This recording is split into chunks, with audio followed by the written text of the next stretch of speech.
I like to think of myself primarily as a sculptor who fell in love with jewelry making. I liked making things before I knew I was an artist. Early on, it didn't matter if it was painting murals on my kids' walls or building a doghouse.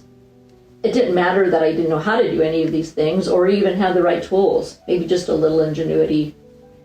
It wasn't important that I knew ahead of time if it would be a success. There was just joy in the making. When I found sculpting, those feelings all made sense to me. I was an artist. I found inspiration in all the details and loved being able to transform a lump of clay to capture a precise moment of expressed emotion. I couldn't think of anything that would be more satisfying. Until one Friday night about 10 years ago, one of my fellow artists was looking for one more person to fill a jewelry workshop the next morning and talked me into signing up. Honestly, the best spur-of-the-moment decision I ever made.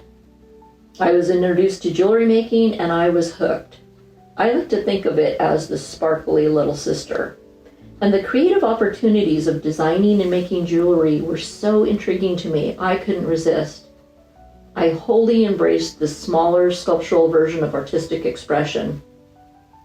Whether fabrication or casting, I applied the organic elements of nature and the flowing, graceful lines that I loved in my sculpting experience. It was an easy transition from sculpting in clay to carving in wax.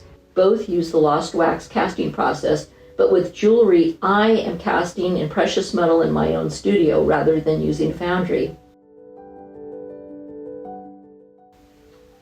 Oh, and did I mention the tools? I admit, I, like many jewelers, am a tool junkie.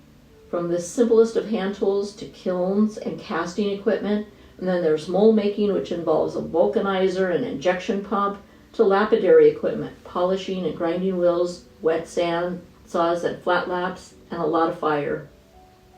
If you're interested in seeing my work or my studio, I show at Ova Arts Gallery in Ojai, and I'm a member of the Ojai Studio Artists that open their studios twice a year.